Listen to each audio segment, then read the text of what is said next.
E, secretário, eu já quero começar te perguntando se a gente levar em consideração que o crime organizado no Brasil é um iceberg profundo, após as operações da última semana, que parte desse obstáculo que foi atingida? Bem-vindo, boa noite. Boa noite. Olha, acho que, como foi declarado aí pelo ministro, eu acho que nós atingimos finalmente o andar de cima. Acho que o Brasil vem há algumas décadas lutando contra o crime organizado, as nossas forças policiais, os ministérios públicos, mas sempre atingindo o patamar médio ou regularmente o patamar bem de baixo. Então, e se usarmos a comparação com o iceberg, saímos da ponta, então? Saímos da ponta.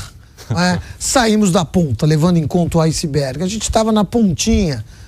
Eu acho que agora a gente está aprofundando e atingindo um andar que é o andar que financia, que é o andar que tem o maior lucro. Acho que a gente precisa mudar a política pública. Essa é uma luta que a gente tem há alguns anos, mesmo no Ministério Público, já eu dizia isso, da importância de nós atingirmos o andar de cima, os financiadores, por onde anda esse dinheiro, porque é dessa forma que nós vamos definitivamente desestruturar as facções. Inclusive, esse plano de atingir mais financiadores, ele é permanente, ele continua, inclusive, sob sua gestão. É permanente. Eu quero crer que essa já seja uma meta das polícias, da nossa Polícia Federal. Essa é uma meta da nossa Polícia Federal. O doutor Andrei, o nosso delegado-geral, ele deixa muito claro que a polícia precisa investir nisso.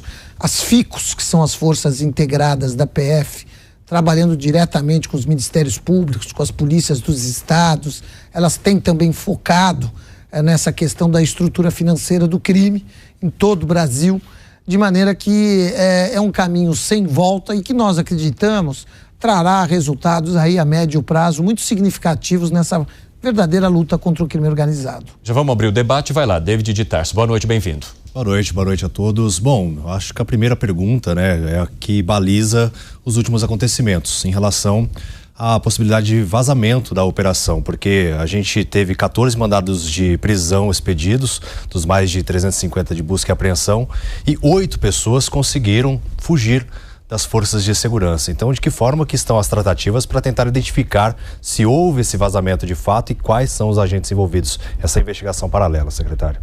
Olha, na verdade, vazamento ele acaba sendo um tanto quanto natural, como o doutor Andrei declarou, isso foi um pouco acima do esperado, mas a Polícia Federal está trabalhando para descobrir como isso aconteceu. Eu, particularmente, sempre digo que na época de Ministério Público, de GAECO, muitas operações, eu subprocurador-geral, procurador-geral, eu procurava, se quer saber, não quero nem saber quem é e como só depois vocês me contam, porque vazamento acaba acontecendo, notadamente em operação de grande porte, com várias agências participando. Então a gente tinha participando do Ministério Público, Polícia Federal, Polícia Militar. Isso infelizmente acontece. Não é o ideal, foi acima do que se esperava.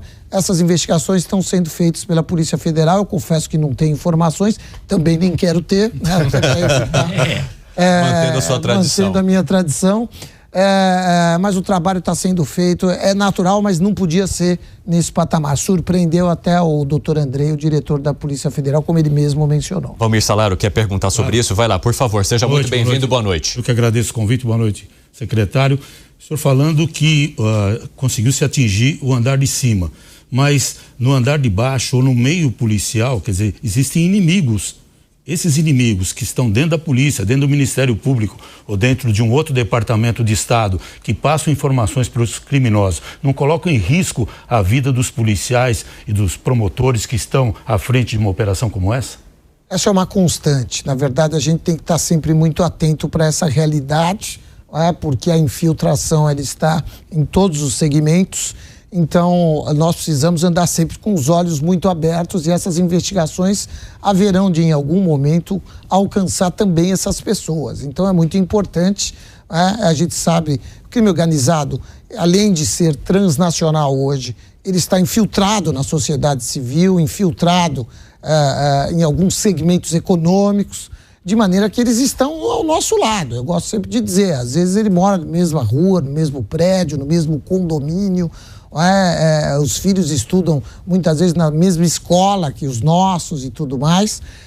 de maneira que nós precisamos estar sempre de olho aberto. E acho que tem uma grande questão que a sociedade precisa entender de uma vez por todas, que essa operação ela é paradigmática também nesse aspecto, que nós precisamos, na nossa vida privada, ter um compliance no nosso dia a dia, saber quem é a pessoa que está aportando recursos no nosso fundo financeiro, com quem nós estamos transacionando, ou estou comprando um prédio, um apartamento num edifício, quem é a construtora, de onde vem, quem são essas pessoas. E denunciar? Tudo isso passa a ser muito importante. E denunciar, Valmir, eu acho que isso é necessário. Se nós queremos uma sociedade efetivamente livre dessas organizações criminosas, acho que é papel de cada um. Aliás, a Constituição diz, né? Segurança pública é dever do poder público, mas de todos, de toda a sociedade. César Galvão, boa noite, bem-vindo. Boa noite a todos, obrigado pelo convite. Secretário, eu queria conversar com o senhor sobre 2 estágios, na verdade são 2 perguntas em uma. O senhor comandou o Ministério Público de São Paulo, que tem um grupo atuante, que é o GAECO. Mesmo assim, se tinha uma noção muito pequena dos valores que o crime movimentava. Há quanto tempo que as autoridades descobriram que o crime movimenta bilhões e não só milhares ou milhões? César, já faz algum tempo, desde o tempo que eu estava lá no Ministério Público, que a gente já denunciava essa questão das fintechs, por exemplo. E quando você fala das fintechs, a gente tem que ter consciência de que numa fintech não roda R$1.000, R$10.000. São milhões, muitas vezes até bilhões, quando você partilha isso em vários segmentos, em várias empresas desse ramo. Então, realmente faz algum tempo que isso está acontecendo. É um histórico do que todos nós conhecemos, né? Crimes transnacionais. Eles receberam, as facções fortaleceram muito, com o Brasil se transformando num entreposto para distribuição de droga para a África e para a Europa principalmente. E esse dinheiro precisa ser rodado, ele precisa ser lavado. E aí surgem os combustíveis, a construção civil, os negócios, né, com o poder público, e isso precisa circular em algum espaço. E as fintechs caíram como uma luva. A gente entende, a intenção foi boa, concorrência no sistema financeiro é importante, tecnologia, aqui não há que se culpar ninguém, mas a verdade é que as fintechs caíram como uma luva para esse segmento criminoso. Primeira e a segunda. E as fintechs, elas pulverizaram esse dinheiro na sociedade para lavar o dinheiro do crime organizado. Aí vem uma questão que eu sempre ouço e sempre me deixa em dúvida.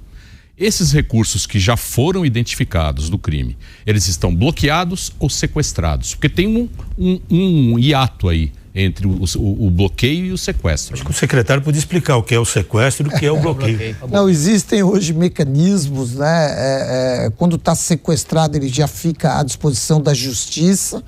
Então, quando você, por exemplo, sequestra um helicóptero, um barco, um carro, isso fica à disposição da justiça, então a polícia pode usar, etc. e tal.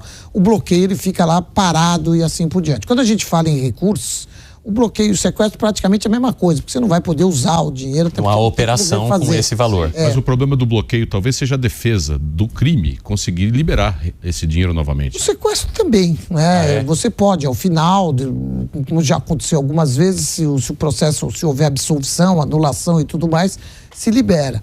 Não por outra razão, a gente tem trabalhado no projeto de lei que ainda em discussão lá no Ministério da Justiça, que a gente chama de reforma da lei das organizações, ou que foi apelidado aí de lei antimáfia, não é?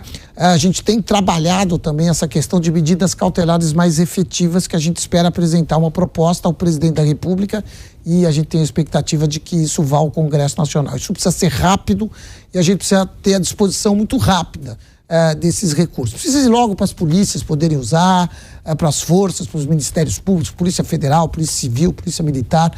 Isso tem que servir para instrumentalizar as nossas forças e tem que ser rápido. Não é? Mas no caso do André do Rep, um grande traficante poderoso, o helicóptero dele foi apreendido, a Polícia Civil de São Paulo usou um período, depois a Justiça mandou devolver para o traficante. Quer dizer, provavelmente o helicóptero esteja sendo usado para traficar mais droga ainda. Quer dizer, como é que a sociedade pode entender esse mecanismo, como é que a Justiça trabalha com essa questão? Na verdade, não é nem a questão aí da medida cautelar, aí houve a anulação de todo esse procedimento por conta de um vício que teria acontecido na origem da operação, Com isso, caiu toda a operação e automaticamente, pelo sistema de justiça, cai a medida constritiva do bem. É que a sociedade não entende isso, né, doutor? Muito difícil. A gente que é do sistema jurídico, às vezes não entende, eu faço como explicar isso para os meus vizinhos, para os meus amigos. Muito difícil. Assim, entender como bilhões de reais estão parados hoje, bloqueados ou sequestrados e que podem, de repente, voltar a ser usados pelo crime, né? Exato. Mas por isso que a gente precisa, na verdade, trabalhar de forma entender, e quando a gente fala em trabalhar essas operações, elas têm que ser feitas com muita cautela, né, para obedecer os ditames legais, não dá para se afobar. Muitas vezes a gente se afoba, faz uma operação e quando a origem está irregular, isso acaba, de uma maneira ou outra, caindo nos tribunais superiores. Eu dizia, por exemplo, na época para os promotores lá no MP, falei, vamos olhar para o STJ, para o Supremo, vamos entender, por exemplo, por que estão sendo anuladas algumas das operações. E a partir daí vamos começar a trabalhar aqui embaixo para que isso não aconteça, porque eles dão a palavra final em termos de interpretação da lei penal e da Constituição Federal, e a gente não tem como escapar disso. Então, é preciso uma conscientização e uma profissionalização maior. Não é crítica aqui às polícias, muito pelo contrário. Eu faço parte desse sistema, eu fico indignado quando essas coisas acontecem, mas é uma realidade da qual nós não podemos nos apartar num Estado democrático de direito.